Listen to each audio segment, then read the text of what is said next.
Salut tout le monde, et alors avant tout je vais vous souhaiter une très bonne année. Bonne année, Happy New Year, Buenas noches. Bref, que cette année vous apporte tout ce que vous désirez et surtout, avant tout, la santé. Parce que pour moi, quand on a la santé, le reste finit toujours par venir. Donc que cette année pour vous soit formidable, c'est tout ce que je vous souhaite. Et en attendant, c'est parti pour la première critique de l'année qui va être sur Scream. C'est parti. Alors je vais commencer cette vidéo directement avec une partie sans spoiler, puis on partira sur une partie avec plein de spoilers où je vais y aller comme un gros porc, clairement. Donc j'annoncerai, bien entendu, il n'y a pas de souci. Allez, c'est parti avant tout. Donc, qu'est-ce que j'ai pensé de ce nouveau Scream nouvelle génération? Franchement, est-ce que c'est un bon film d'horreur? Oui, c'est un film d'horreur plutôt correct, c'est un film d'horreur plutôt sympa. Est-ce que c'est un bon film de la franchise Scream? Pas vraiment. Et c'est en ça que ça me dérange. J'ai vraiment eu l'impression par moment de voir le premier épisode d'un spin-off, si tu veux. Dans l'univers des séries, généralement, on a une série principale et on va faire une deuxième série qui va être un spin-off. Et dans le premier épisode du spin-off, on va mettre les héros de la série principale pour attirer le public vers le spin-off. Et là, j'ai vraiment l'impression que c'est ça. On est sur le premier épisode d'une série dérivée et on va faire revenir les anciens persos, mais pour moi, les anciens persos ne servent pas à grand chose dans ce film. Je trouve que les meurtres ne sont pas spécialement fous furieux. Je trouve qu'il y a pas mal de répétitions au niveau de la méthode de meurtre. En tout cas, c'est mon point de vue. Je trouve que le traitement des nouveaux personnages, franchement, il est pas bon. Le nouveau groupe de jeunes, franchement, on passe un temps fou à les développer pour qu'au final, eh bien, ils ne soient pas plus intéressants que ça. Donc vraiment, ça prend pas. Les acteurs jouent plutôt bien, ça je tiens à le signaler. Donc franchement, à ce niveau-là, rien à dire. Mais c'est juste que les personnages ne sont pas attachants. Ils sont mal développés, ils sont plus ou moins écrits avec les pieds pour certains. Donc sauvés par une bonne interprétation, heureusement. La grande révélation pour moi, ça a carrément fait pchit. Et je trouve que, ouais, là aussi, on est probablement sur le justificatif du pourquoi j'ai tué, qui est le plus pourri de toute la saga. L'opening, j'en parlerai même pas parce que pour moi, l'opening dans un film Scream, c'est la scène la plus importante du film, généralement. Et là, mais clairement, c'est l'opening le plus pété de toute la saga, de mon point de vue. Encore une fois, certains vont l'adorer et j'en vois certains qui l'adorent, mais pour moi, l'opening, on est vraiment sur la plus pourrie de toute la licence. Donc vraiment, ce film m'a laissé un goût amer parce que j'ai eu l'impression d'avoir vu un bon film d'horreur, mais un mauvais film Scream. Donc voilà. Maintenant, je vais passer dans la partie spoiler. Donc, si tu n'as pas vu le film, passe ton chemin dans 3, 2, 1, spoilers. Alors, clairement, dans ce film, déjà, qu'est-ce que j'ai aimé? Alors, j'ai aimé le fait que le sang soit très bien fait. C'est bête, mais généralement, dans les films d'horreur, souvent, le sang est plutôt mal fait. Il est très très rouge, on dirait de la grenadine. Là, pour le coup, non, le sang est bien fait. Les meurtres sont relativement propres, entre guillemets, à ce niveau-là. Je trouve que les meurtres sont quand même un peu plus gore qu'à l'accoutumée, ça fait plaisir à voir, mais on tombe pas non plus dans un délire à façon Saw ou Hostel. Donc vraiment non. Les meurtres sont gore, il y a des très bonnes idées. Je pense par exemple au meurtre de la shérif, qui était un personnage que j'affectionne tout particulièrement, donc j'étais vraiment dégoûté quand elle est morte. Mais la façon dont c'est emmené, j'ai vraiment adoré. Quand elle est dans la voiture, qu'elle pleure en lui disant « Je t'en supplie, ne t'en prends pas à mon fils », tout ça. Maintenant, là aussi, la façon dont elle se fait tuer avant même de rentrer dans sa maison, je ne m'y attendais pas. Et vraiment, c'était très très très brutal pour le coup. Et donc, c'était un meurtre vraiment très bien mis en scène et très bien réussi.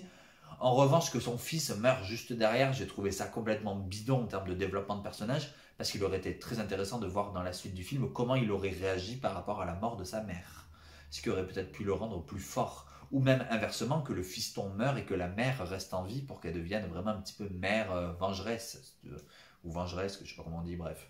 Euh, mais voilà, le fait de tuer la mère et le fils en même temps, je trouvais ça complètement con. Parce que du coup, il n'y a pas de développement de perso derrière. Le meurtre de Douai, on s'y attendait, il y avait eu des fuites de scénario qui étaient quand même plus ou moins officielles.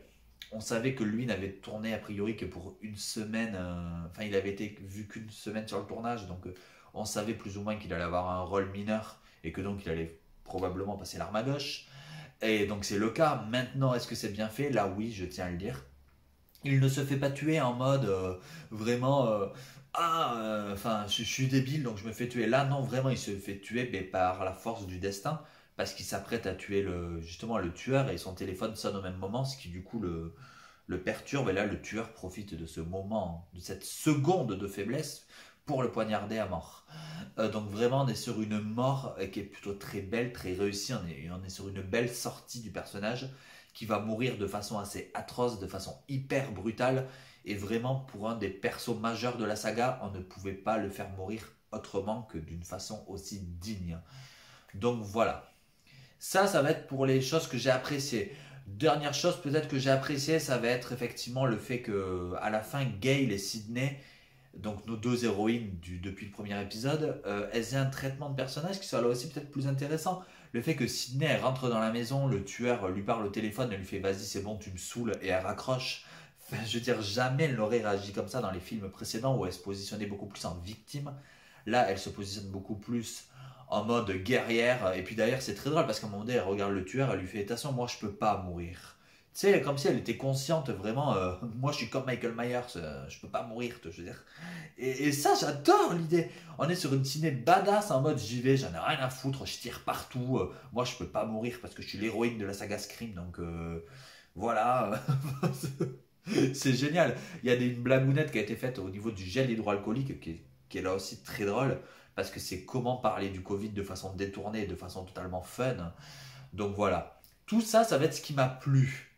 Ce qui ne m'a pas plu, ça va être encore une fois cette scène d'ouverture qui est totalement bidon, surtout qu'elle avait été totalement spoilée à quasiment 95% dans la bande-annonce. Et si tu veux, quand la scène d'ouverture se termine, je me dis mais il manque un bout en fait. Il manque un morceau. Je m'attendais vraiment à ce que. Ben, déjà, il y avait une rumeur comme quoi l'un des tueurs serait révélé dès la scène d'ouverture, mais pas du tout en fait. Pas du tout. Je m'attendais vraiment à ce qu'avant de mourir, elle retire le masque du tueur et qu'on voit le visage et que là, boum, scream. Et pas du tout. Non, non, pas du tout. Elle se fait poignarder et là, scream. Apparaît à l'écran, tu te dis. C'est juste ça la scène d'ouverture, une fille qui est toute seule chez elle et qui se fait tuer, mais c'est hyper basique, c'est nul en fait. C'est nul, je peux pas dire mieux. Tu t'attends à un truc et pas du tout. C'est-à-dire que les openings des 4 premiers scrims, ils avaient tous un truc de particulier, et bien celui-là, il n'a rien de particulier. Le seul truc de particulier, ça va être que contre toute attente, elle a survécu à l'attaque du tueur. On va le découvrir plus tard dans le film. Mais ok, super, elle a survécu. Et alors, hein, l'opening, il reste quand même à chier, les gars, quoi. Donc franchement, ils se sont loupés là-dessus. Mais c'est. Puis alors, le fait de l'avoir spoilé, entre guillemets, à quasi 100% dans la bande-annonce, cette scène, franchement, c'est nul. On va réutiliser souvent les musiques des premiers épisodes. Donc on reprend les mêmes musiques, mais dans les premiers épisodes, les musiques étaient de façon très discrète derrière, on les entendait à peine, et c'est ça qui en faisait leur force. Là, les musiques, on va les foutre à outrance, on va les mettre hyper fortes, ce qui fait que ça en deviendra limite vulgaire. Et à ce niveau-là, on est sur un hommage, entre guillemets, enfin, c'est même pas les deux pieds dans le plat, c'est les deux pieds et la tête dans le plat à ce niveau-là. Donc vraiment, reprendre les musiques pour les utiliser de cette façon-là, pour moi, c'était ridicule. Encore une fois, les meurtres, je trouve qu'il y avait pas mal de répétitions. Il y en a, je sais pas combien, qui se font tuer en se faisant trancher la gorge. C'est bon, on a compris, oui, il peut pas faire autre chose que trancher des gorges, le tueur.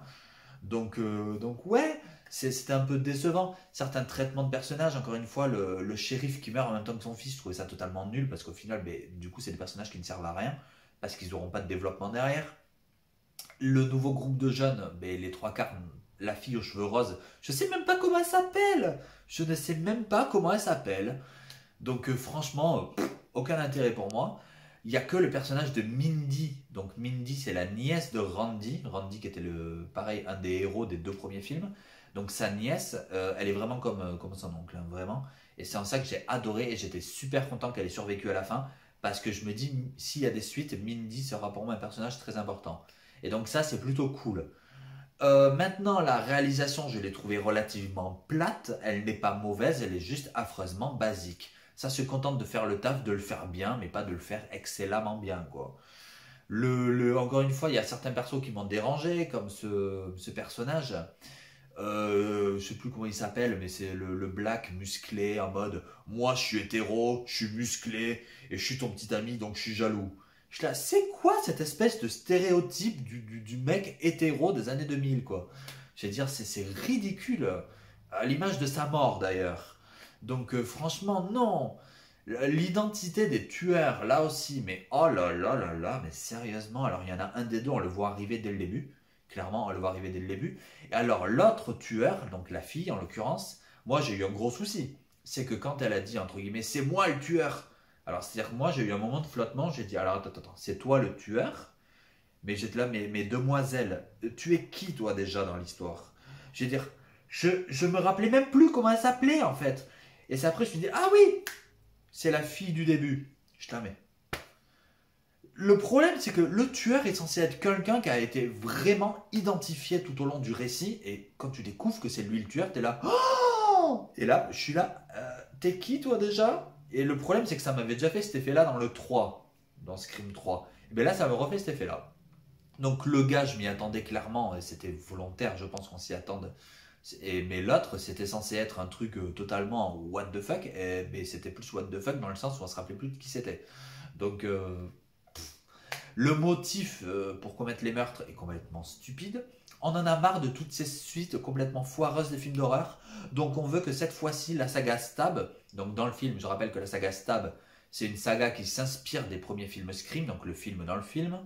Et là, on veut que cette fois-ci, la saga Stab ait une vraie suite. Du coup, on s'est dit qu'on allait commettre des meurtres nous-mêmes et que du coup, ça allait enfin avoir une vraie suite digne de ce nom vu qu'elle sera inspirée des meurtres qu'on a commis. J'étais là, sérieusement? Puis alors là aussi, les deux tueurs, entre guillemets, ils jouent relativement bien tout au long du film. Puis alors dès l'instant où ils disent c'est moi le tueur, mais alors là ils partent en vrille mais total. Ils sont dans une espèce de surjeu, mais ils surjouent, c'est ridicule. Enfin je veux dire c'est enfin passe-moi le couteau, c'est moi, je vais le tuer. Mais on dirait des gros débiles, mais enfin je veux dire mais d'un coup dès l'instant où ils révèlent que c'est eux les tueurs, le jeu d'acteur part en roue libre. Mais vraiment.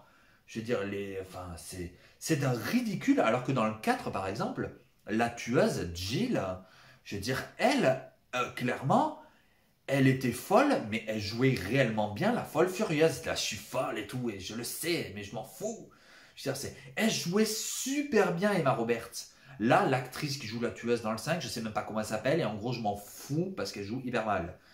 Donc, non, ça tombe à plat, ça fait pchit. Le fait qu'il y ait beaucoup de scènes qui soient en hommage au premier épisode, ça m'a profondément dérangé. Parce que à la fin, le climax, là, c'est même plus que c'est un hommage, c'est que c'est un copier-coller. Donc c'est profondément dérangeant, vraiment. Je m'attendais réellement à ce qu'il y ait un troisième tueur qui sorte de nulle part à la fin en mode surprise. Tellement j'étais déçu de l'identité des deux tueurs, mais pas du tout. Et puis ouais, en fait, non, ça se termine un petit peu en autre boudin l'affaire, quoi. Je veux dire, il n'y a pas vraiment de suspense. Il y a le dernier petit truc aussi autour du fait que la nouvelle héroïne, entre guillemets, ce soit la fille de Billy Loomis. Alors l'idée ne me déplaît pas plus que ça sur le papier, mais ça sort vraiment de nulle part. Je suis la fille de Billy. J'ai lu les journaux intimes de ma mère et j'ai découvert dans ce journal intime qu'elle avait eu un enfant plus jeune et qu'en fait mon père n'était pas mon vrai père et que j'étais la fille d'un tueur en série. Sérieusement, j'ai lu le journal intime de ma mère. Non mais on est dans quoi là? On est dans Gossip Girl ou on est dans Scream? Donc franchement, cette révélation, elle est emmenée par les pieds, elle est totalement tirée par les cheveux dans son traitement scénaristique. Et c'est vraiment dommage parce que ça aurait pu être quelque chose de fou si ça avait bien été emmené, clairement. Donc ouais, il y a pas mal de choses pour moi qui tombent à plat, qui le font pas, qui auraient pu être super stylées si ça avait bien été traité. Donc au final, ouais, j'ai vraiment l'impression que les anciens personnages reviennent uniquement pour passer le flambeau à la nouvelle génération.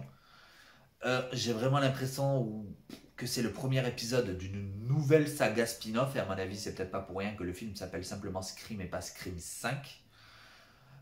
Maintenant, un nouveau film avec pour personnages principaux ceux qui ont été mis dans ce film-là, je suis pas trop chaud. Pour moi, le seul vrai personnage qui sort son épingle du jeu, ça va être le personnage de Tara, celle qui survit donc après s'être fait agresser dans la scène d'ouverture.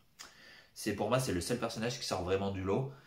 Et ce film, c'est un film d'horreur qui est très sympa, qui fait le taf à l'heure où les films d'horreur sont franchement pas bons. On est clairement 15 fois au-dessus d'un Halloween Kills, hein, on va pas se mentir. Mais pour moi, c'est pas un bon film Scream parce que ça n'a pas l'âme des films Scream. On est juste sur un ersatz. Sur un ersatz plutôt correct, mais sur un ersatz quand même. Donc, le nouveau Scream, est-ce que je vous le conseille? Oui. Est-ce que c'est un très très bon film Scream? Non. C'est juste un bon film d'horreur qui fait le taf, qui le fait correctement et qui va pas plus loin. C'est un hommage trop poussif. C'est un hommage très maladroit. Et clairement, est-ce que ce film est dispensable? Oui. Est-ce que Scream 4 pour moi était une fin parfaite à la saga? Oui. Donc voilà, le film pour moi il est à voir, mais pas spécialement à revoir et à avoir. Ma note, ça va être donc dans 7 sur 10 malgré tout. Parce que Sidney Prescott et Gail Weathers, et même un peu doué, notre trio d'origine heureusement est là et fait très correctement le taf. Donc voilà, le reste, il y a pas mal de choses sympas, mais sinon, c'est pas ouf quoi. Donc le nouveau Scream, 7 sur 10, bon petit film, mais clairement pas le film qu'on attendait quoi.